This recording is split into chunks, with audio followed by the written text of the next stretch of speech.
We actually caught a bandit invasion on camera. Just see how quickly I run in here. Where are they?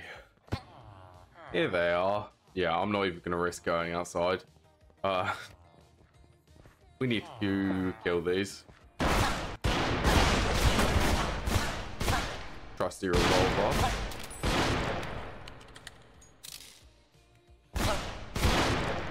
All of the difference being prepared for bandit invasions. That's what this was. Oh my.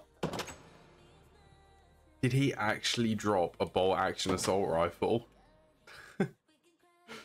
We got a free bolt action assault rifle from this. Hello everyone and welcome to episode 8 of SuperSymmetry. Last episode we obtained the rubber sheets which we needed for the cable installation. We obtained them through the steam vulcanizing press with sulfur zincsite and latex rubber. The latex rubber comes from the coagulation tank with latex as a fluid and an iron rod which doesn't get consumed. The latex comes from the steam collector. We also made this greenhouse for cactus which we need for some of the dyes, and potatoes which we got from killing a zombie. It was a very rare drop from the zombie, so very lucky that we actually obtained one of them. We are going to be continuing this rabbit hole to actually get to chapter 2, Locked and Loaded, which for this quest we actually need a basic steam turbine, but we're working there very slowly. So for the next quest which we're going to be going down is going to be cable installation, where it wants 14 cables. So time to craft these. To actually be able to make the tin cables, we are going to have 4 tin plates. And the tin plates need to go in a crafting grid with a wire cutter, any type of wire cutter, to be able to make the tin wire. Then you just combined one rubber sheet and the tin wire to be able to get tin cables.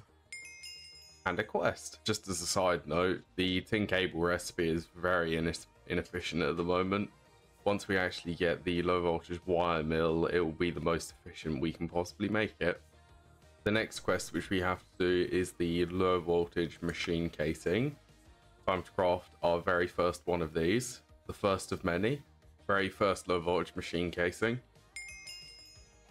And the quest. Next quest is to convert this into the low voltage machine hull, which we're going to need 2 wrought iron plates for this, an extra steel plate, and then the tin cables which we already just made. And low voltage machine hull. And the quest. So to actually be able to progress to the chapter 2 Locked and Loaded, we also need to follow along to be able to make the low voltage electric motors, as well as the vacuum chambers for vacuum tubes, and then the circuits, which we will get there very slowly. To actually be able to get the low voltage electric motor, we need magnetic iron rod, but to be able to craft this, the recipe has been changed. SuperSymmetry. So instead of this requiring redstone as the standard recipe, you now need to use either a hot iron rod or magnetic iron rod once you actually get this. So this one becomes renewable. The way you get it for the first one is a hot iron rod and a magnetite chunk. Or you can do this recipe, which I think we're going to do this one, using the voltaic pile, 1 copper wire, and a copper spring.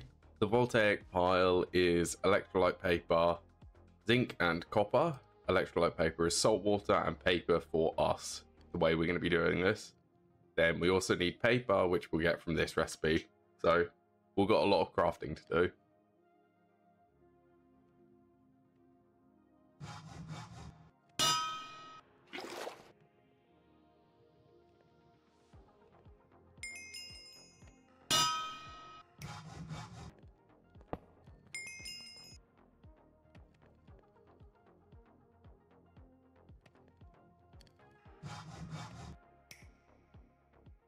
And if my calculations are correct, we can put the 2 iron rods in here, 4 copper wires, and the 2 tin cables.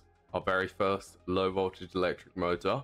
Then to actually be able to do the steam turbines, we are going to need some form of a low voltage circuit, and this is going to be the most primitive one we can make. This one, electronic circuit. So we're probably going to want a few of these as well. Okay, and before we actually go and do anything else, I would very much like to go to the nether, because we need to get some nickel. Well, I want to get some nickel so that we can try and make the steam furnace, the multi-block one. Yes, the multi-block which we want is the steam oven. To actually be able to make this, we need Invar, which only comes from nickel, which we need, which is in the nether. That's the only place which we can find it. So we're going to be going to the nether. We're going to at least try to. This could go horribly wrong. This could go really well, but we are about to find out. To actually be able to go to the nether, you need to go all the way to the bottom of the beneath, which is where we are. Mine all the way to the bottom until you find a transition portal, then jump in. Oh, there's a stibnite vein here. Ah, here we go. Transition portal. I hope I'm ready. Well, first aesthetics, this mineral rich sand. I'm guessing that this is this soul sand? Yeah, this was soul sand. Well, time for a little bit of exploring. If you couldn't already tell, I learned from my lesson from digging straight down into the beneath.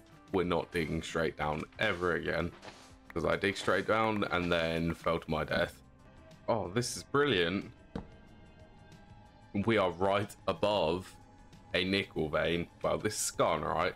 It can be processed into nickel. How's that for luck? This is exactly what we're looking for. Well, I'm going to go mine up a bit of this, and then I'll meet everyone back at the base. I do just want to say, good job, SuperSymmetry. The colour of Garnerite in the netherrack, which has now been changed to being a very dark black, that for me is a really good colour combination and looks really pretty. So, props to you. Props to the developers. Ooh. There's a big bit down there exposed. Better be careful. After processing the Garnerite ore through the macerator, we are able to produce that into dust, which then has to be smelted in the primitive blast furnace to be able to get the ingots. Then the nickel ingots which we have, plus the iron ingots in the alloy smelter, will produce us nickel or Invar ingots.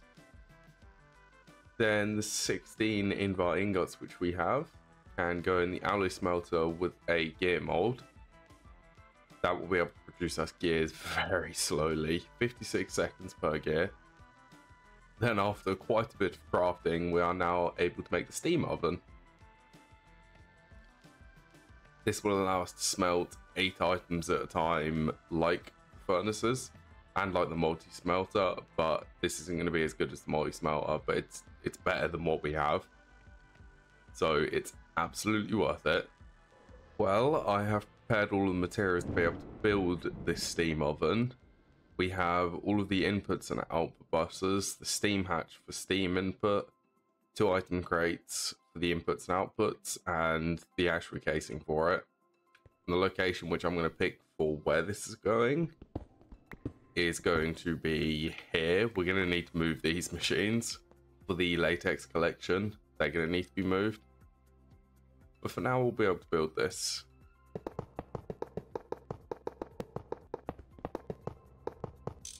Get the steam connection on the bottom. I'll slowly get steam. So we're going to input on the right, then output on the left. Should we give this steam oven a test? I have a pretty good test in here because I have been trying to keep on top of processing ores, and this is how much chalcocite we have. A lot. How many is that? 9, 10, 11, 12 stacks of chalcocite, which would be 12 stacks of copper. Well, this is us testing it. Okay, 10 seconds every 8 items. That is nice. Yes, we have a steam oven. We can now smelt to my heart's content, and we don't need to worry about fuel for it. All we need to do is keep the steam boilers underneath stocked with fuel, and then we can do pretty much all of these. Shall we continue progression for this steam turbine? Yes, we shall do that. The redstone alloy is made in the alloy smelter with copper and redstone, with a ratio of 1 copper ingot to 4 redstone dust. The next quest now wants a red alloy wire and a fine red alloy wire. We can definitely make these. Red alloy wire is going to need wire cutters and the red alloy plates, which are crafted. Then to actually be able to make the fine red alloy wire, we are going to need a hammer plus the red alloy plate. Then use the wire cutters to cut it into the red alloy wire, fine red alloy wire. And the quest. Next quest is for the vacuum tube components, which is pretty easy enough. Some copper wire, steel ring, and a steel bolt. We'll be able to make these.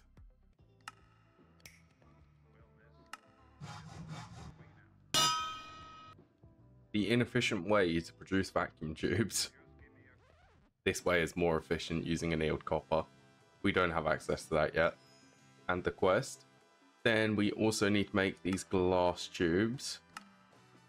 And to my best of ability, we need to do glass dust in the alloy smelter with a ball mold, with some glass dust and a mold for the ball. 16 seconds. Nice. 2 glass tubes. We only need 1 for the quest. Glass tubes. Now the quest wants me to make a steam vacuum chamber. So the steam vacuum chamber is going to go in this slot here. Let's begin making it.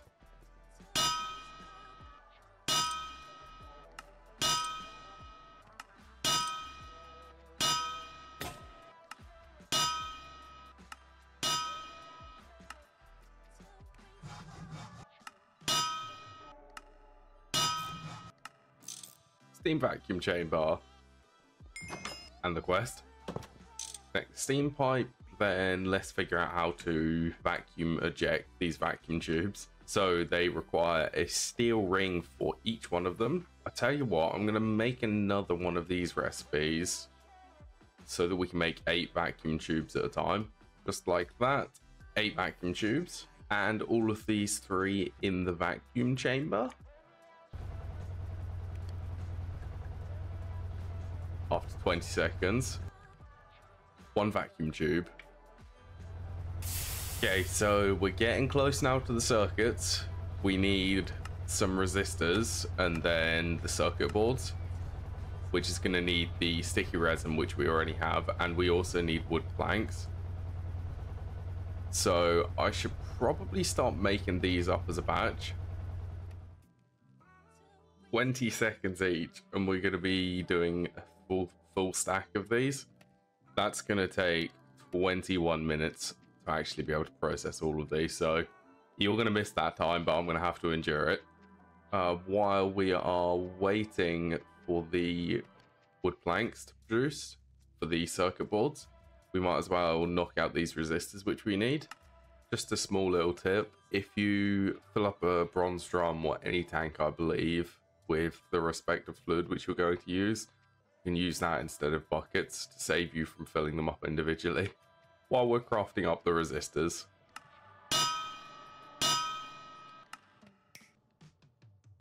And some coal dust later, we now should be able to craft 16 resistors, I believe. Yay, 16. And the quest. Okay, that is 1 component. The next one is going to be the circuit boards, which I believe we are still waiting for the wood planks. While we are going to be waiting for them wood planks, we might as well mine up some more of this banded iron because we desperately need it.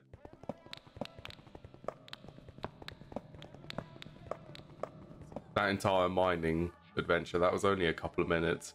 We now have 10 stacks plus 60 banded iron ore, which we now need to process all of it.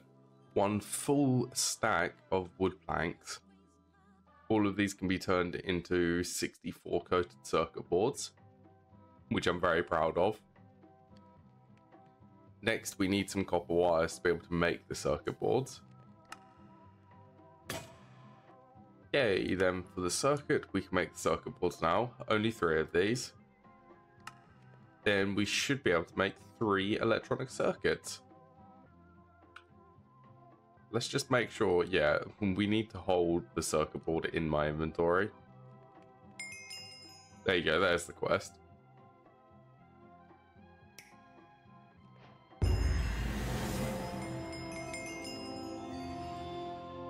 Basic circuits.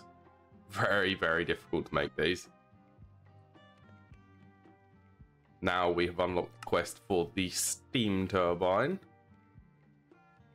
So now we've got even more crafting to do to be able to make this. We already have the LV machine hull.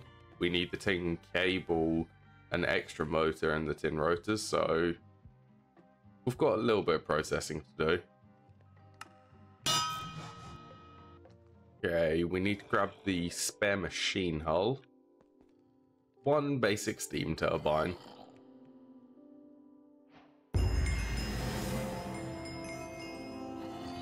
And chapter 2 is now unlocked. Well, I am going to call this a good point to wrap up the episode. But we've still got the low voltage. We've got low voltage unlocked. We've now got chapter 2 to go through. Things are going pretty good. So I hope you all enjoyed watching as much as I enjoyed playing. And I hope to see you all again some other time.